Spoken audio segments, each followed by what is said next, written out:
They say that money can't buy happiness, but it can certainly buy a better filter for the air you breathe. And when I first drove that atrocity of a car home, I realized I desperately needed a new filter for my entire life. I know what you're imagining. You're picturing a beat-up Honda Civic, maybe with mismatched fenders and a muffler that sounded like a sputtering chainsaw. You're wrong. You have to think worse. Much, much worse. The car I bought was a 1968 Ford Fairlane, or at least, that's what the skeletal remains suggested. It was less a car and more an archaeological dig site on wheels. I found it listed simply as Vintage American Classic, needs TLC. That was the understatement of the century. The moment I walked into the seller's yard, I was greeted by a smell, a thick, cloying cocktail of stale oil, dead mouse, and something profoundly fungal. The Fairlane was sinking into the dirt like a monument to industrial failure. The paint, once a proud metallic blue, was now 90% rust and 10% peeling flakes clinging desperately to the cancer of the metal beneath. The driver's side floorboard was non-existent. When I say you could see the road, I mean you could literally put your foot through the carpet and scrape the asphalt with your heel. The engine bay looked like a squirrel's winter bunker, full of brittle leaves and chewed wires. It had no power steering, no power brakes, and definitely no power windows. The tires were cracked white walls that looked like they were molded in 1975 and hadn't moved since. It was hideous. It was embarrassing. And I paid $700 for it, cash. I spent the next 2 weeks wrestling the beast onto my driveway, an effort that involved borrowing a heavy-duty trailer and nearly rupturing a disc in my back. Every neighbor within a quarter-mile radius stopped, pointed, and gave me the pity head shake. They were judging my sanity, my financial status, and my life choices, all based on a single stationary decaying vehicle. But the judgment I feared, and almost welcomed most of all, was from my cousin, Julian. Julian and I grew up together, but somewhere around the time he inherited his grandfather's successful commercial real estate firm, we took different highways in life. He drove a sleek, obsidian black Porsche 911 Targa, rented a penthouse suite downtown, and wore wristwatches that cost more than my entire net worth. Julian was the kind of person who defined himself by his possessions, and he took great pride in reminding me, subtly and not so subtly, that my possessions were lacking.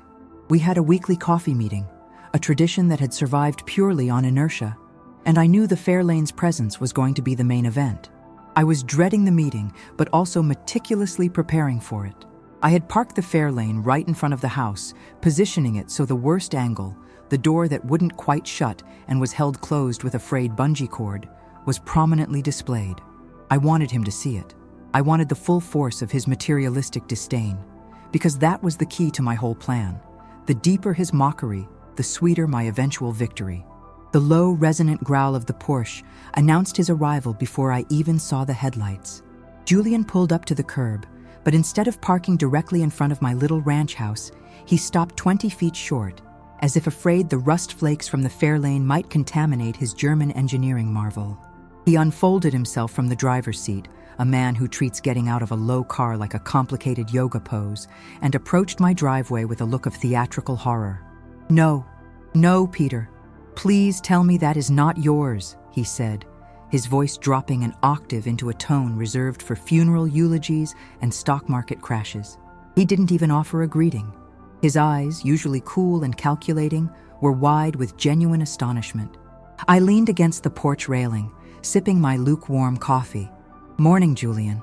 Oh, this old thing. Yeah, she's mine. Just picked her up." He stepped closer, cautiously, like approaching a venomous snake. "Picked her up? Peter, this isn't picked up. This is salvaged. You got this from a junkyard, didn't you? Did they charge you to take it away? Or did you actually pay money for this sculpture of decay?" He punctuated the last word with a dismissive wave of his hand, flashing the blinding chrome of his expensive watch. $700, Julian. Bargain of the century, I replied, keeping my voice light and cheerful. He stopped, put a hand over his mouth, and let out a single, sharp laugh that sounded more like a choked sob. $700? Peter, you know what $700 gets you? It gets you a premium detail job on the interior of my Porsche. It buys you 2 courses at that new French place downtown. It doesn't buy you this. He jabbed a finger, stopping just short of touching the driver's side fender, where a large patch of reddish-brown rust had bloomed like a malignant flower. The tires are bald, the windshield has a crack that looks like the Grand Canyon, and the hood looks like someone used it for target practice. Are you trying to make a statement? Is this some kind of ironic performance art about the decay of the American dream? His mockery was sharp, relentless, and exactly what I needed. I let him go on, nodding occasionally, letting the insults about my apparent poor financial sense and lack of taste wash over me. He covered everything: the torn vinyl seats, the smell. It smells like disappointment and old gas, Peter, and the fact that the car was technically illegal to drive in its current state. He spent a solid 5 minutes lecturing me on the importance of having reliable transportation for a professional image. Look, I get it. You're not rolling in money, but a 10-year-old Corolla would have been 1,000 times better. This is actively embarrassing. If anyone from the club saw this parked here, they'd think I was slumming it. He finally threw his hands up in exasperation. Just tell me why, Peter. Why this rolling disaster? I took a final sip of my coffee, savoring the moment. I knew the answer Julian was looking for. I'd tell him it was a restoration project, or I was trying to save money. He wanted a logical, predictable, and ultimately inferior reason. But the real reason was staring him right in the face, clinging quietly to the rear bumper, completely unnoticed. Let's just say, I began, meeting his judgmental gaze with a quiet, confident smile, that sometimes the most valuable things aren't the car itself. Sometimes you buy a beat-up house for the land underneath, and sometimes you buy a pile of junk for the little piece of metal they forgot to unscrew before they threw it away. I watched his eyes flicker over the Fairlane again, searching for a logical explanation. He checked the wheels, the exhaust pipe, maybe even looking for some kind of rare engine badge he didn't know about. But he didn't look at the rear bumper. He didn't look at the rectangular piece of weathered tin, slightly bent, with its faded blue numbers and the state name prominently displayed above them. He simply dismissed my cryptic comment as typical broke guy philosophical nonsense. You're talking riddles, Peter. Just get rid of this thing before the city finds you. Seriously, it's an eyesore. He turned to walk back to his Porsche, the epitome of successful, unburdened living. But as he opened his luxury car door, I walked slowly over to the Fairlane's rear end. I knelt down, ignoring the metallic dust and grime, and lightly ran my finger over the worn surface of the item he failed to notice. It wasn't just a license plate, it was the plate. The last surviving piece of an era, a tiny, irreplaceable document that had been overlooked for decades. Julian might have the car, but I had the treasure. And that plate, resting innocently against the rust, was worth 50 times the value of his precious, gleaming German machine. I straightened up and looked at the license plate once more. A simple, faded 1968 State of California, original issue, black on yellow plate. It wasn't just old, it was connected. And I hadn't paid $700 for a junk car. I had paid $700 for a key, and the lock was about to be picked. Julian's Porsche roared away, the sound of its expensive engine a perfect auditory representation of his disdain. The silence he left behind felt heavy, broken only by the chirping of neighborhood birds and the persistent metallic groan of the Fairlane's rusty chassis settling further onto my driveway. It was time to stop smiling and start working.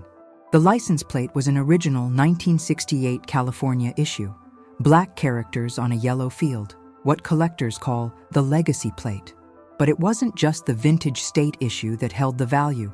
Thousands of these exist. The value was in the number, or rather, the letters and numbers. Specifically, the sequence 2G727, an utterly unremarkable series to the casual observer. But to a very specific, wealthy, and slightly obsessive segment of the collector world, that sequence was legendary. The history was complicated, the kind of rabbit hole that required hundreds of hours of obscure automotive forum diving and cross-referencing auction records. Back in 1968, the California DMV had a short-lived clerical error. For a few weeks, they accidentally issued a small batch of these plates to a run of vehicles that were not legally supposed to be registered in the state, Specifically, a dozen or so pre-production prototypes of what would become a highly iconic, limited edition muscle car. 10 of those prototype cars were eventually destroyed by the manufacturer. 2 were registered and survived the purge. One of the surviving cars was wrecked in the early 70s, but the plate was retrieved and sold in 1985 for a staggering, inflation-adjusted sum. The second car? It was never publicly accounted for. Its plate, the one currently resting on the back of my $700 rust bucket, was considered lost forever. The holy grail of American automotive memorabilia. The moment I saw the ad for the dilapidated Fairlane, I dismissed it. But then, almost as an afterthought, I clicked on the single blurry rear-end photo, and there it was, unmistakable. The sequence 2G727. It was an anomaly. Why was a plate belonging to a legendary prototype muscle car sitting on a mundane, decaying Fairlane sedan? That was the mystery that had cost me $700 and Julian's contempt. I didn't care about the Fairlane. I cared about the plate, and more importantly, what the plate implied. I fetched a screwdriver from the garage, a tool more modern than anything on the car itself, and slowly, deliberately unscrewed the plate. The screws were fused with rust, and I had to apply WD-40 liberally and fight them every inch of the way. As the final screw came loose, the plate fell into my hand. It was cold, heavy, and smelled faintly of gasoline and history. I held it up to the light, checking the rivets and the stamped numbers. It was genuine. No sign of tampering or forgery. It was the real thing. The question now shifted from if the plate was authentic to why it was on the Fairlane. The surviving plates from that specific 1968 DMV era were unique in that they were initially registered to the prototype VINs. When the prototype cars were slated for destruction, the DMV was supposed to recall the plates. They only succeeded with some. In a bizarre, little-known quirk of the era, the surviving plate numbers were sometimes secretly reassigned to mundane vehicles if the original owner or a mechanic decided to save the plate from destruction and transfer it discreetly. This was illegal, obviously, but the 60s were a different time. I ran back inside, carefully wrapping the plate in a soft chamois cloth, and headed straight for the glove compartment of the Fairlane. What I needed was the registration slip, a paper trail. After fighting the latch, which sprang open with a shower of mouse droppings and brittle paperwork, I found what I was looking for. The original 1968 registration card, yellowed and fragile. I held my breath, slowly unfolding the paper. The owner's name was listed as E.L. Henderson. The make was listed as Ford. The model, Fairlane 500. And the plate number matched, 2G727. At first, I felt a wave of crushing disappointment. It was registered to the Fairlane. It was just a weird coincidence. The plate was valuable, yes, but not the legendary valuable. Just an original 1968 plate. I had gotten excited over a random, if valuable, piece of tin. I slumped back onto the torn vinyl passenger seat, wiping the grease from my hands. I'd just wasted Julian's mockery for nothing. The plate was still worth maybe $5,000 to the right collector. A nice profit, but hardly a life-changing score or a great comeback against Julian's arrogance. But then, as I was folding the registration back up, I noticed something else written in the bottom corner, faintly, in pencil. It looked like a series of numbers and letters, almost illegible, definitely added later, long after the original registration was printed. It was too long to be a normal note. It looked like a vehicle identification number, a VIN. My heart started thumping again, not the slow, disappointed thud, but a frantic, hopeful drumbeat. Why would the original owner write a second VIN on the registration card? Unless the Fairlane hadn't been the first car to carry that plate. Or, more incredibly, unless that written VIN held the key to the second legendary prototype vehicle that had supposedly vanished. I hurried back inside with the registration card and the mysterious secondary VIN. It read, 9R02K105678. I didn't recognize it instantly. I wasn't a professional classic car historian, but I knew enough about Ford VINs to know that the first digit, 9, indicated the model year 1969, not 1968. The letter R meant the car was built in San Jose, California, and the 002 indicated it was a Mustang, a fastback. The K indicated the legendary Boss 429 engine, the most powerful engine available that year. This was a 1969 Mustang VIN, and it wasn't just any 1969 Mustang VIN. The numbers 10, 5, 6, 7, 8 placed it extremely early in the production run. It looked like a legitimate VIN, but it had a significant, glaring flaw. The specific VIN for the second legendary prototype, the one that supposedly vanished, was well known in the deep collecting world. It was 9R02K1555679. My discovery was one number off. My VIN was 9R02K15678. The legendary car was 9R02K1055679, a difference of a single, final digit. My mind raced. Was this a prank? A mistake? Or was it something more monumental? I typed the VIN I found into a search engine. Nothing immediately significant popped up, just generic results for early production 1969 Mustangs. Dejected, I was about to dismiss it as a coincidence when I came across a dusty archived article from a 1970s trade magazine. The title was something dull about early production line anomalies, but the text mentioned a rumor among factory workers. The very first Boss 429 prototype, intended for internal testing only, had its VIN sticker misapplied during a night shift. The car was supposed to be scrapped, but the engine was too valuable.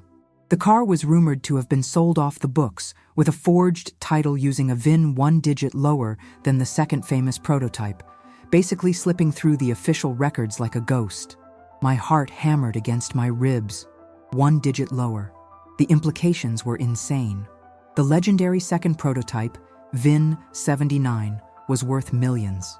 But the first, the rumored off-the-books ghost prototype, VIN 78, was a car that officially didn't exist. If this was the ghost car, and if the original owner of the Fairlane, E.L. Henderson, somehow obtained the plate from the real prototype and had knowledge of this off-the-books twin, I wasn't holding a valuable license plate. I was holding the key to a legendary automotive conspiracy. I knew I needed to find out who E.L. Henderson was and why he had this secret VIN written down. The plate transfer and the mystery number weren't about the Fairlane. They were a breadcrumb trail, a treasure map left by a man who knew exactly what he possessed. And the first landmark on that map was E.L. Henderson's last known address, which was, thankfully, still faintly legible on the corner of the brittle 1968 registration card. It was a secluded property 50 miles east of the city, listed simply as a post office box number and a very old specific rural route number. I knew where I was going next. The $700 had just become the down payment on a fortune, and Julian's smug face was about to become a memory I would soon enjoy replacing with utter shock. The drive out to the address on the registration card was slow, punishing, and ironically appropriate given the vehicle I was investigating. I took my 10-year-old reliable sedan, of course. The Fairlane was still a liability. The location was far from the manicured suburbs where Julian made his money, shifting from paved suburban roads to long stretches of cracked, forgotten asphalt, and finally to a dirt road that wound deep into the arid foothills. The address, a P.O. box, and an old rural route led me to a dusty, dilapidated ranch property. The gate was hanging precariously on a single rusted hinge, and the fence line was barely visible beneath years of overgrown scrub. A small, unpainted wooden cabin sat in the center of the clearing, surrounded by towering dry weeds. It had the look of a place that had been abandoned not recently, but suddenly, decades ago. I pulled up and cut the engine. The only sound was the clicking of the cooling metal beneath the hood and the persistent whistle of the dry wind. There was no sign of life, but there was a powerful, unsettling sense of having walked into a paused moment in time. I approached the cabin cautiously.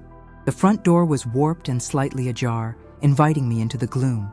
The interior was predictably messy, layered with a fine orange desert dust. The man who had lived here, E.L. Henderson, seemed to have simply walked away mid-life. A half-eaten can of soup sat fossilized on the kitchen counter, and a newspaper from 1988 lay open on a rickety wooden table. My heart skipped a beat. If the newspaper was from 1988, that meant Henderson had been here 20 years after he registered the Fairlane.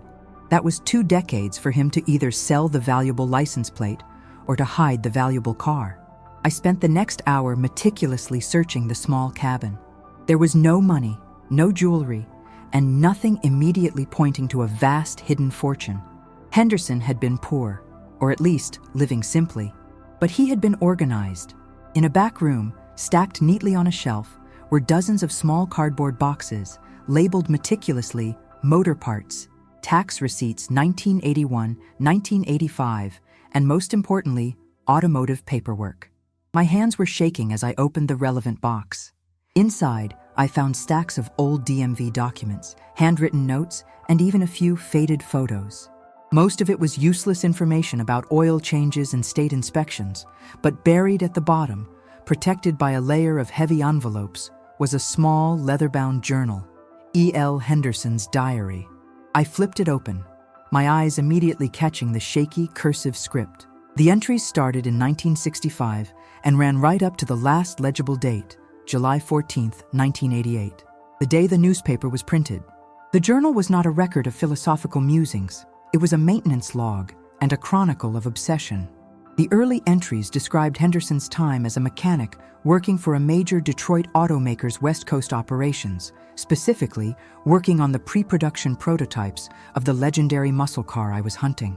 He detailed the high-stress environment, the internal politics, and the manufacturer's ruthless decision to destroy the early test models. Then, an entry from late 1968 jumped out at me. They crushed 79 yesterday. Watching that car go into the baler was like watching a work of art be shredded. But I managed to grab the plate before they finished the paperwork. It was a risk, but I couldn't let that serial number disappear. The DMV office is a mess right now. They won't notice the plate is gone for weeks. I filed it away, but I know about 78. She's still out there. Management thinks they scrapped her, but I know she got traded off the books in that Tijuana deal. The VIN is 1 digit lower, the engine is even hotter, and the paperwork is phantom. If I can prove it's real, it's everything. I just need a diversion to keep the heat off me having that plate. The next entry, dated April 1969, detailed the purchase of the Ford Fairlane. Bought the Fairlane today. Ugly as sin, but cheap.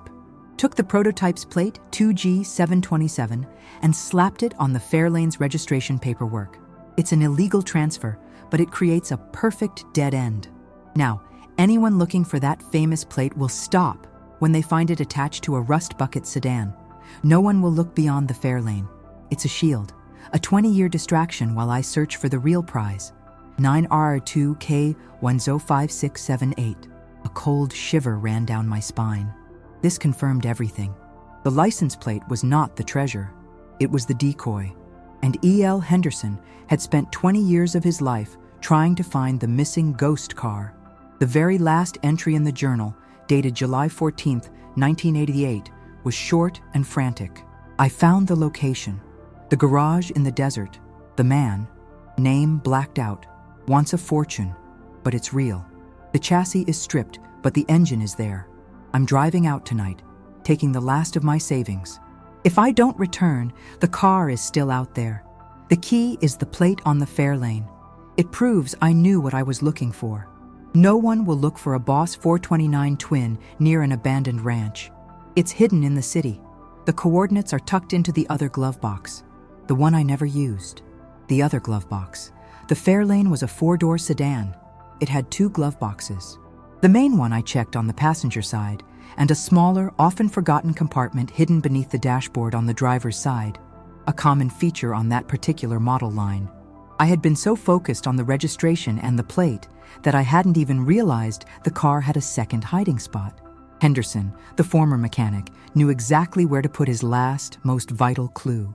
I quickly drove back to the city, the heavy journal resting on the passenger seat, the smell of dust and old paper filling the car. My hands were gripping the steering wheel so tightly my knuckles were white. The mystery was no longer a matter of a rare license plate.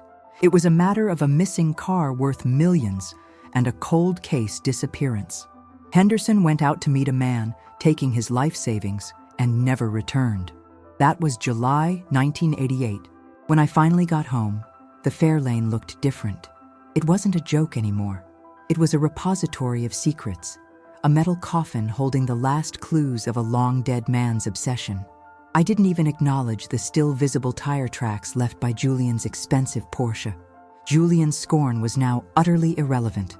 I wrestled open the stiff driver's door and contorted myself under the dashboard.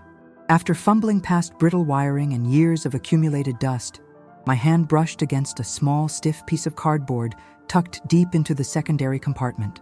I pulled it out.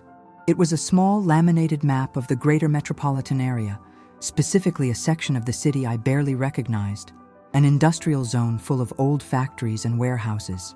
And marked on the map, with a small, neat X in fading red ink, were a set of coordinates written in the same nervous handwriting as the final journal entry. I looked at the coordinates, a precise latitude and longitude. I entered them into my phone's mapping app. The destination popped up, an old, unassuming brick warehouse located near the port, a property listed under the name of a shell corporation that dissolved 25 years ago. The address itself was a dead end, but the coordinates led me to the rear of the property, to a loading dock bay completely obscured from the street view by a massive, crumbling cinder block wall. E.L. Henderson had not only found the ghost car, he had hidden its final location in the most subtle, elegant way possible. He had essentially left behind a 20-year timer keyed to the one object everyone would scoff at, his rusty, embarrassing old Ford Fairlane. I had the map, the coordinates, and the confirmation that the ghost car was likely sitting, stripped but hopefully intact, just waiting to be found. But the name in the journal, the man Henderson was going to meet, was blacked out. The man who wants a fortune. That was the crucial, terrifying missing piece.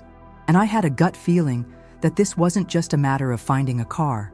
It was about walking into a situation that had been deadly in 1988. The realization that I was stepping into a 40-year-old crime scene, not just an archaeological dig, was like a sudden, chilling blast of air conditioning. E.L. Henderson, the dedicated old mechanic, didn't just disappear. He was likely silenced by the very man who held the keys to the ghost car. The name was blacked out in the journal, but the intent was clear. He was going to meet the seller with his life savings, and he never came back. Now, I was following the coordinates straight to the place where he was last headed. Before I drove out to the industrial zone, I took every precaution. I didn't want the same fate as Henderson. First, I copied every page of the journal and the registration card, storing them securely online. Next, I took the license plate, the true decoy, and locked it in my safety deposit box. If the ghost car was found, the plate's connection to the Fairlane would be the ultimate proof of ownership lineage, tying it back to Henderson's desperate plan. Finally, I made the call to Julian, not to apologize or to brag, but to use his snobbery as a shield.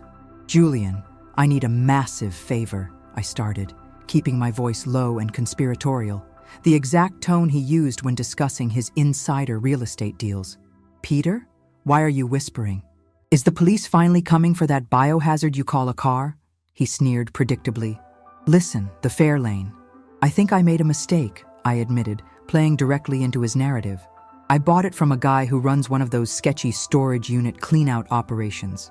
I just realized I left a piece of equipment in the trunk, a prototype diagnostic tool, something worth about $20,000 to my company. I need to get it out without drawing any attention. It's sitting in a dilapidated warehouse complex near the port. If my boss finds out I left this equipment unsecured, I'm fired." I knew a valuable prototype and a secret corporate asset were exactly the kind of keywords that would engage Julian's greedy, risk-averse nature. A diagnostic tool, 20 grand? Why don't you just call a tow truck? Because the warehouse area is full of squatters and the corporation that owns the building is defunct. I need to look professional, legitimate, like I belong there. I need to look like I'm there to appraise the property, not break into it. You have the perfect disguise, Julian. Your Porsche, your suit, the whole package. Could you meet me there? Just stand by as a lookout, look important, and make calls. I'll pay you $500 for an hour of your time." $500 was pocket change to him, but the thrill of a slightly illicit, high-value corporate rescue and the ability to look down on my plight was irresistible. He agreed, though he made a point of sighing loudly about the terrible neighborhood. Perfect. Julian's presence, His expensive car and his natural air of authority would provide a perfect, distracting layer of legitimacy to my break-in. No one would question the guy in the rusty Fairlane, but they wouldn't dare approach the man in the $1,000 suit leaning against a Porsche. I drove to the industrial area, the setting sun casting long, ominous shadows across the crumbling brick buildings. The coordinates led me straight down a narrow, graffiti-covered alleyway to the back of the derelict warehouse. There was the cinder block wall Henderson had described, massive and collapsing, and behind it, a solitary, rusting steel loading door, sealed with a thick chain and a heavy padlock. Julian arrived precisely 5 minutes later, his Porsche gleaming under the orange streetlights. He parked diagonally, taking up 2 spaces, and stepped out, adjusting his tie. "This place is a nightmare, Peter. And that car of yours looks even worse under this lighting," he muttered, pulling out his phone and immediately pretending to be deep in a high-stakes conversation. "Stay by the car, Julian. Just look like you're negotiating a multi-million-dollar deal." "I'll be quick," I instructed, pulling a heavy-duty bolt cutter from my trunk. The chain was old and stiff, but the cutter sliced through it with a satisfying, metallic crunch. I lowered the heavy chain, grabbed the icy-cold steel handle, and pulled the loading door open. It groaned, protested, and finally slid upward with a sound like tearing fabric, revealing the interior of the warehouse. The vast space was dark, dusty, and cold. A single shaft of dusty evening light angled through a high window, illuminating the swirling motes of concrete dust. The air smelled of old motor oil and decay, but underneath it, there was something else, a faint, distinct metallic scent, like hot steel and old gasoline. My eyes adjusted to the gloom. The warehouse was mostly empty, save for a few stacks of rotting wooden pallets and some forgotten industrial machinery. But then I saw it, tucked away in the deepest, darkest corner of the building, draped under several old, stained canvas tarps. It was too large to be a normal car. The outline beneath the cloth was long, wide, and low. It had the powerful, aggressive stance of a thoroughbred racing machine. The Boss 429. I walked slowly towards the tarps, my heart hammering so loudly I could barely hear the faint sound of Julian complaining on his phone outside. I reached out, my fingers trembling, and pulled back the edge of the first tarp. The light was terrible, but I could make out the color, not the metallic blue of the Fairlane, but a menacing, matte black. The hood was immense, sculpted and aggressive, and there, etched lightly into the fender where the VIN plate should be, I saw the number 9R02K1-05678. The ghost car. It was real. I quickly peeled back the remaining tarps. The car was not stripped, as Henderson's final entry suggested. It was whole, complete, but covered in an unbelievably thick layer of dust. The interior was pristine, the black leather upholstery untouched by sun or moisture. It looked like it had been carefully detailed and stored, maybe only a few years ago, not 40. And then I noticed the key. A single, brass key was hanging innocently from the ignition. This was wrong. Henderson's journal said he was going to meet the seller with his savings, implying a clandestine exchange, not finding a priceless car just sitting there with the keys in it. If the seller was a killer, why leave the evidence? Why leave the car? Why wasn't it stripped and sold for parts? The car was too clean, too accessible. I realized with a jolt of panic that the man Henderson met in 1988 hadn't hidden the car. He had maintained it. This wasn't an abandoned warehouse. This was a private, very deliberate garage. I quickly spun around, my adrenaline spiking, scanning the shadows. That's when I noticed a small, newly constructed office cube tucked into the far corner of the warehouse, its single pane of frosted glass glowing faintly, illuminated by a low-wattage fluorescent bulb. And the door to that office was slowly, silently, creaking open. A tall figure emerged from the gloom. He was older, but still robust, dressed in heavy, dark clothing that matched the shadows. He didn't approach. He simply stood there, blocking the only visible exit, his hands resting casually at his sides. "Well, Peter," the voice was a low, dry rumble, "you were supposed to come for the license plate, not the whole bloody garage." I instinctively backed up, positioning the Boss 429 between myself and the stranger. My eyes flickered toward the loading door, and Julian, who was still outside, oblivious, shouting into his phone about a mezzanine lease. I was trapped. "Who are you?" I managed to ask, my voice sounding strained and weak in the vast emptiness of the warehouse. The man smiled, but his eyes remained cold. "I am the keeper, the man E.L. Henderson came to see. And I am the reason you're holding the wrong end of the map, Peter. Henderson wasn't killed over the car. He was killed because he found the car, and then he found something else inside it." The man slowly raised his right hand.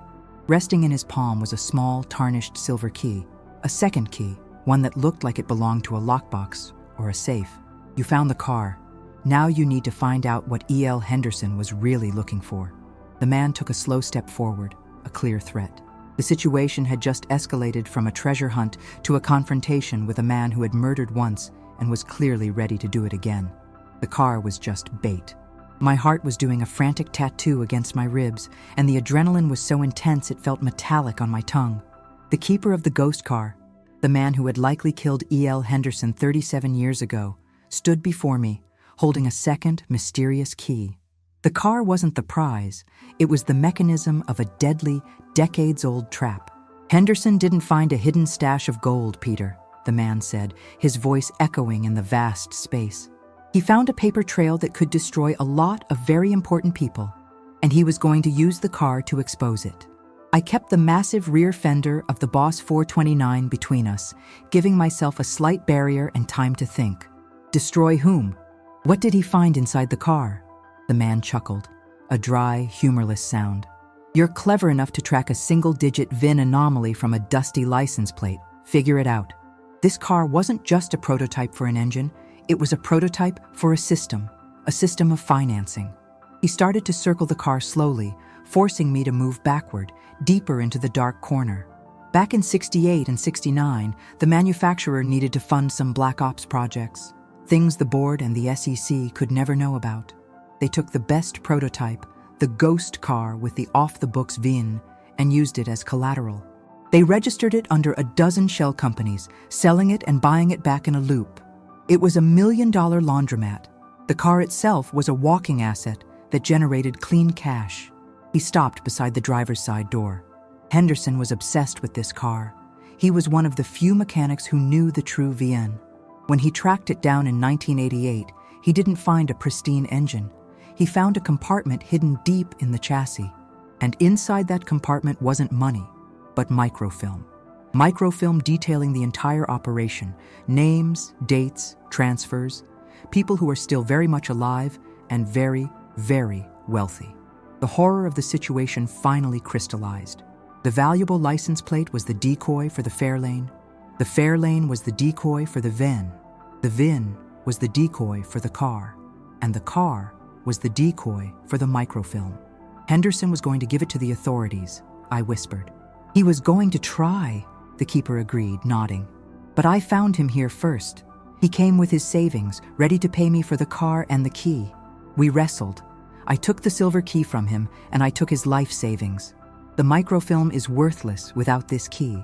It opens the vault where the car manufacturer stored the documents supporting the money laundering scheme. Henderson knew he couldn't risk the microfilm, so he hid it somewhere inside the Boss 429. He gestured to the pristine, dusty Mustang. "You have the ghost car. Now you have to find the ghost paperwork." That's why I left the car here, Peter. It was locked up, but accessible. I knew the story would eventually get out, that some young idiot would follow the trail of the license plate. I've been maintaining this car for 30 years, waiting for someone to find it so I can watch them try to find the microfilm. If you find it, you'll lead me straight to the other key, the one Henderson was going to use to access the vault. So you're saying the original microfilm, the evidence, is still hidden inside this car? I asked, trying to keep my voice steady. It has to be. I tore the car apart in '88, but Henderson was a master mechanic. He knew places I didn't. I was too focused on the engine and the obvious body cavities. I've kept the car safe and hidden, just in case. And now, you're here. He tapped the silver key in his hand. You have 1 hour, Peter. You find the microfilm, or you join Henderson. The pressure was excruciating. My mind raced through every possible hiding spot. Under the carpet, behind the dash, inside the headliner. Henderson would have hidden it in a spot only a mechanic familiar with the specific prototype chassis would know. I needed to move fast and methodically, while keeping one eye on the killer who was casually leaning against a stack of rotting pallets. I opened the driver's door. It swung silently, a testament to the car's preserved condition, and slipped into the cockpit. The interior smelled faintly of old leather and history.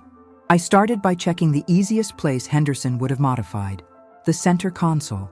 I pulled up the trim, looking for any sign of a false bottom or recent screws. Nothing. Next, I checked the seats. I ran my hands under the thick vinyl, pressing on the springs and feeling for any unnatural lumps. The seats were rock solid. I remembered Henderson's notes. He worked on the pre-production prototypes.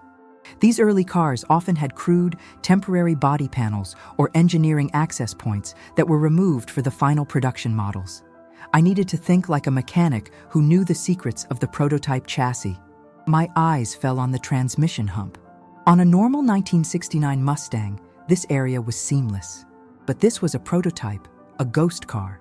I pressed hard on the carpet just behind the handbrake. It gave slightly. I reached down and tore away the carpet where it met the base of the rear bench seat. Beneath the carpet, the metal looked darker, newer. It wasn't factory welded. It was a removable steel access plate, held down by 4 small hexagonal bolts. A spot no one would ever look unless they knew the exact configuration of the prototype's pre-production chassis. "You're getting warm, Peter," the keeper said from the shadows, his voice tight with anticipation. I didn't reply.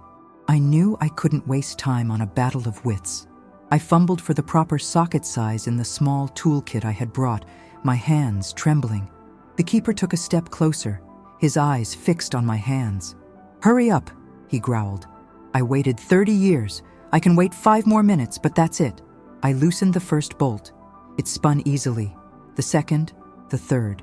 I was fighting against the clock and the man who was stalking me.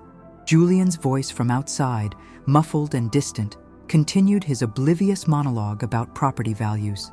I could almost hear the sound of the 4th bolt coming loose over the roaring in my ears. The small metal plate lifted easily. I peered into the deep, dark opening.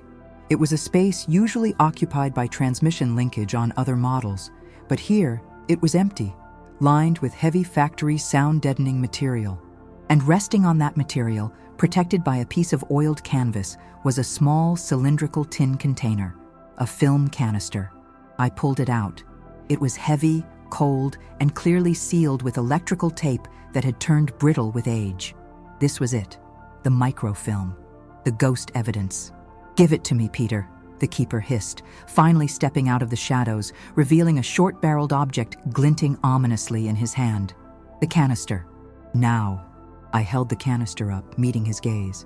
"You kill me, and you'll spend the next 30 years wondering where I hid the key to the vault. Or you let me go, and you never have to worry about this microfilm seeing the light of day. The original registration card is gone. The name E.L. Henderson means nothing. Only 2 people know the real story now. You and me. You have the silver key. I have the evidence. We're in a deadlock." It was a desperate bluff. He still had the advantage.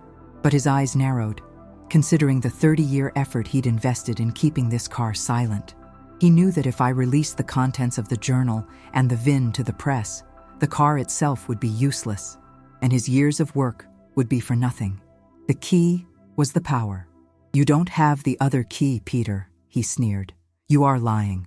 "No," I said, and smiled. The true, wide, knowing smile that Julian had failed to break earlier. "You were wrong about the Fairlane, and you were wrong about Henderson. The Fairlane wasn't a decoy for the car, and the car wasn't a decoy for the microfilm. The Fairlane was the ultimate key.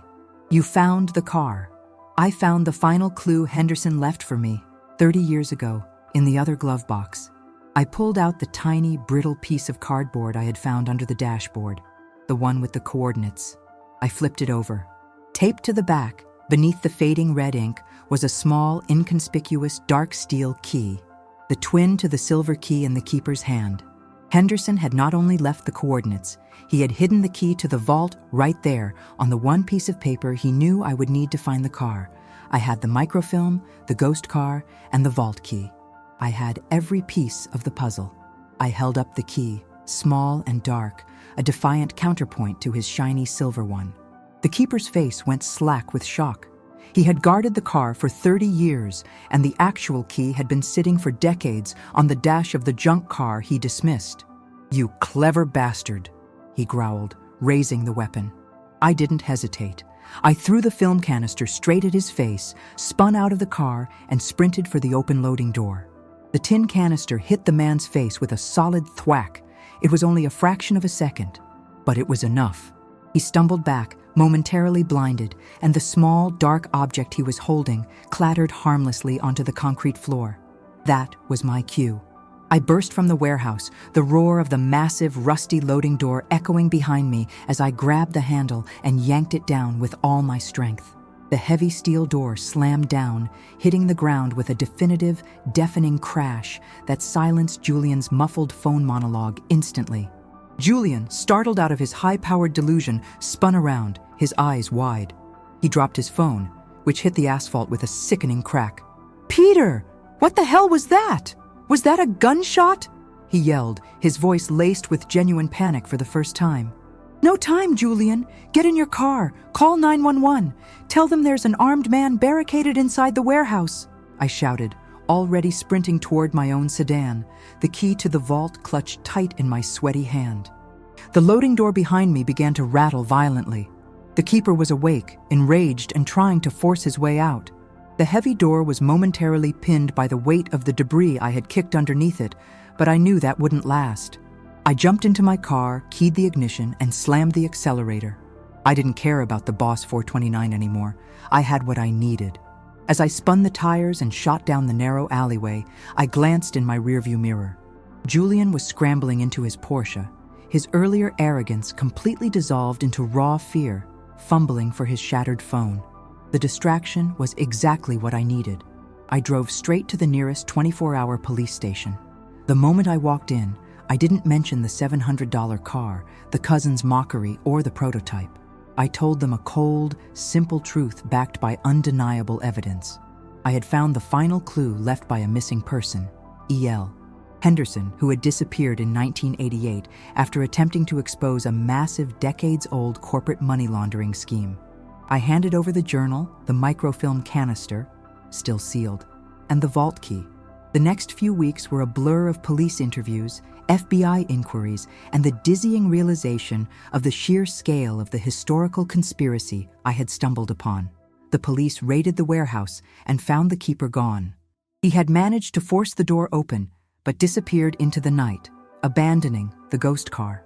The Boss 429 was recovered, seized as evidence, and its true VIN was finally verified and logged into official history.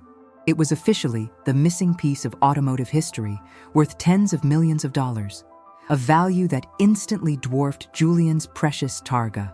But the real treasure was the microfilm.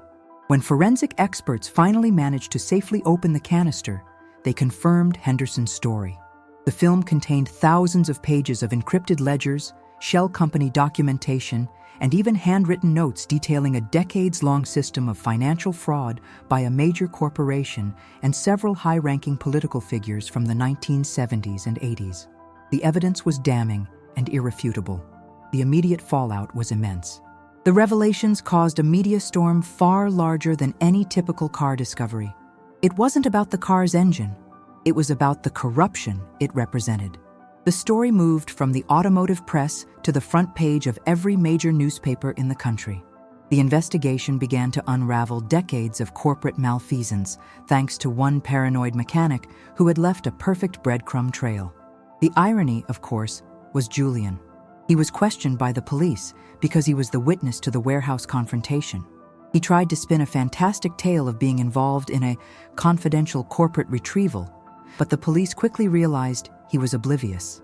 He had to face his associates, the very people whose opinions he valued most, who now knew he had been standing right next to the biggest automotive discovery in history, completely fixated on his broken phone and my supposed poverty. The mockery he had dished out came back to him tenfold. His carefully constructed life of superiority began to crumble under the weight of his own materialistic blindness. A month later, the lawyers got involved.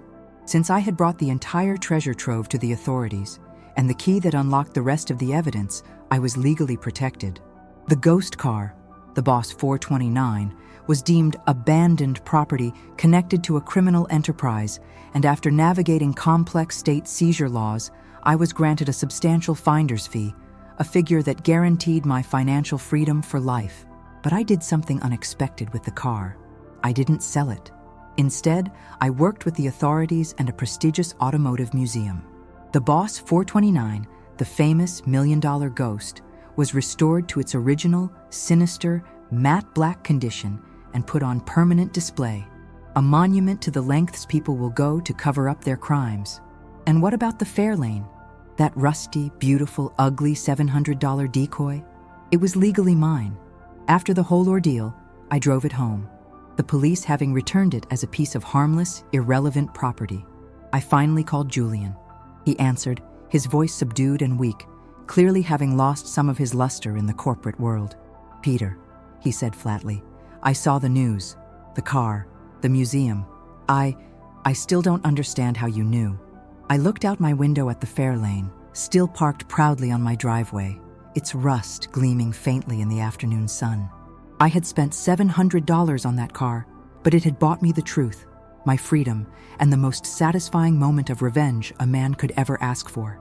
"It wasn't about the car, Julian," I said, my voice calm and confident. "You saw a rusty pile of junk, and you judged me for buying it. But I saw an old story that was waiting for its final chapter.